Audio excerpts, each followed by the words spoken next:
first and foremost, we're excited to be back at GITEX again this year.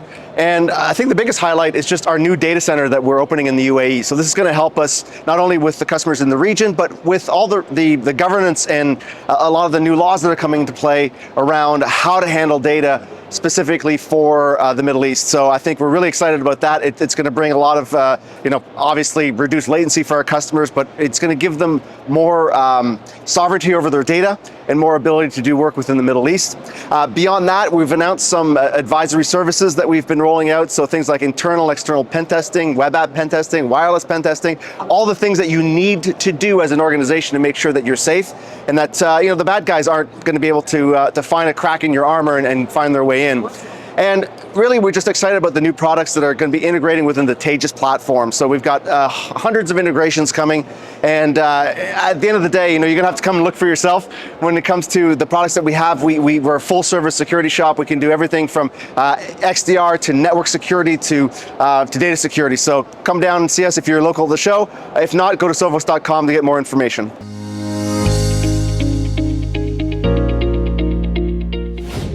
Yeah, so those are really two interesting questions. So AI-powered attacks. Well, if you look at what is out there today, if you look at the malware that we're seeing, it looks a lot like all the malware we've ever seen. And I think that points to the fact that, when we've done some research on the criminals' attitudes towards AI, they're still kind of like a lot of the rest of us. They're still looking at it with a little bit of skepticism and not sure if it's really ready for prime time as far as what they're doing. And to be fair, what they're doing, it just works. Companies are still falling prey to things like ransomware.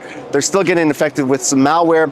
And if you look at how AI works, it gets trained on prior work. So all of the samples that would have gone into training an AI model would likely output some AI attacks or AI malware that would look very similar. And so therefore, the current tools would actually be just fine at detecting and stopping some of this malware. Now, that said, there might be down the road, as development continues with AI, there might be some opportunities for novel attacks. And companies like Sophos are constantly looking for those novel attacks, looking for different techniques that the criminals might be using that are also using AI and trying to subvert our defenses. Now, where we know they are using AI is very much on the social side of things. So phishing, brand impersonation, all that kind of stuff, that has been supercharged by AI, and we're seeing it all the time. And it's really making things like phishing and business email compromise, BEC scams, it's making them so that they're indistinguishable from the real thing. Now, flipping over to the quantum side of things. So I think it's pretty early days. We're only now just starting to see some successes on the quantum computing side. They haven't, the computers that are run by these big research houses haven't really gotten to the point where they're usable. And so as far as that goes, we have to have an eye for the future. There will come a time where decrypting today's protected data with tomorrow's computers is going to happen, and all that data will essentially be plain text. But that's not today, and that's not for probably another 5 to 10 years. And it's really hard to gauge. But the lesson here is we know it's coming. It's on the horizon. So we need to really stop and think about what we need to do today to prepare for tomorrow.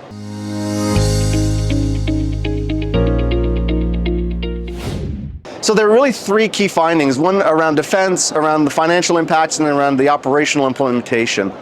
So around defense, there's a lot of people were just concerned that AI was maybe not up to the task. And when we think about AI, it's a big tent. There's a lot of things that go into the category of AI, and machine learning and deep learning is one of them that we've been using that for a decade now to provide better protection for our customers. As far as AI goes today, we're more referring to things like generative AI and the integration of that, and that's getting more useful on some detection things, but it's also getting useful for SOC analysts. Now, as far as the survey specifically, the research you're talking about, the people were looking at the current technology, and they just weren't sure if the current technology of generative AI and the newer AI technologies were up to the task of defense. While they thought that they've seen some successes in the past, there weren't these light years of leaps with the current technology. As far as the financial impacts, so the risks they weren't sure if the costs were going to outweigh the benefits. So there might be a time where you're going to be able to, take some of your workforce, replace it with AI, and then redeploy that workforce in a more efficient manner. But again, the people that were surveyed in this case weren't really sure if that was going to materialize itself right now. And there's sort of a wait and see moment to see, are there going to be some financial savings from this? Or is it the case of, maybe we're going to invest a little bit of money now, see how it goes, and invest more later. So it's really a wait and see game. And then finally, the operational impact kind of brings it all together, which is, how are we going to do this? And I talked about maybe workforce displacement. Is that going to have to happen, or does it have to happen? So the people that were surveyed were just really not sure. Like, there's this push to save money, there's this push to use more automation, but does that mean firing people, or does that mean redeploying them? And so that operational risk is just, how are we going to fit this new AI technology into our existing workforce, into our existing operations in a way that makes sense from a defensive, financial, and operational standpoint?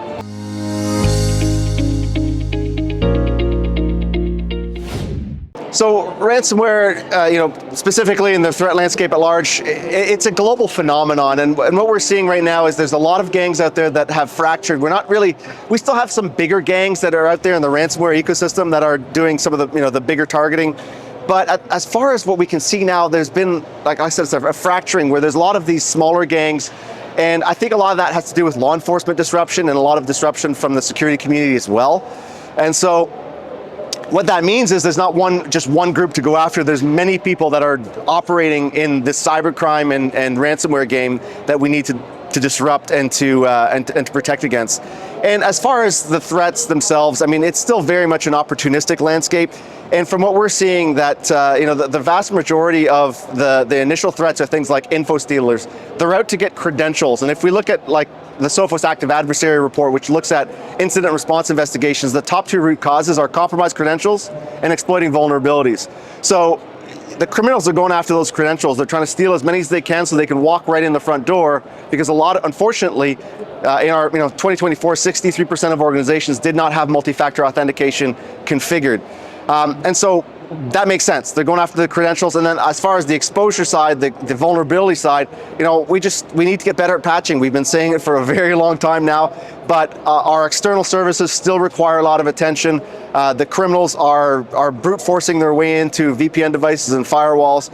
So if nothing else, make sure that you've got strong authentication, that you're using MFA everywhere. You reduce your attack surface by reducing the external services, and whatever is hanging out there, make sure it's fully patched.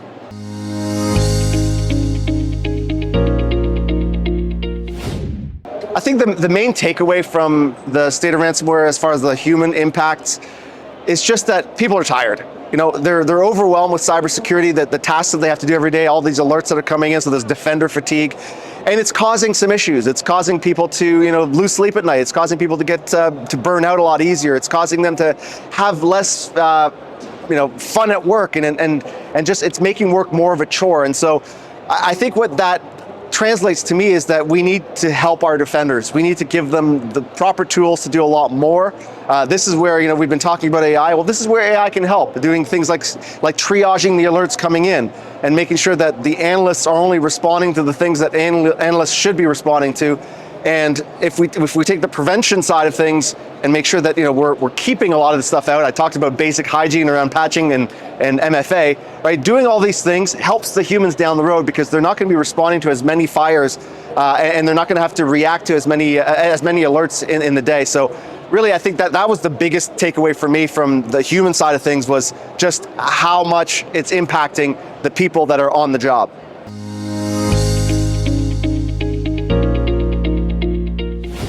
So building resilience is really all about risk mitigation. And so I've already spoken about a few things that you can do from risk mitigation, but you want to maybe have a look from a CISO level. You want to have a look at the big picture and go, all right, here are my sort of big boxes. Here are the things that we do as an organization. Maybe we're a service organization like Sophos, we're a product organization.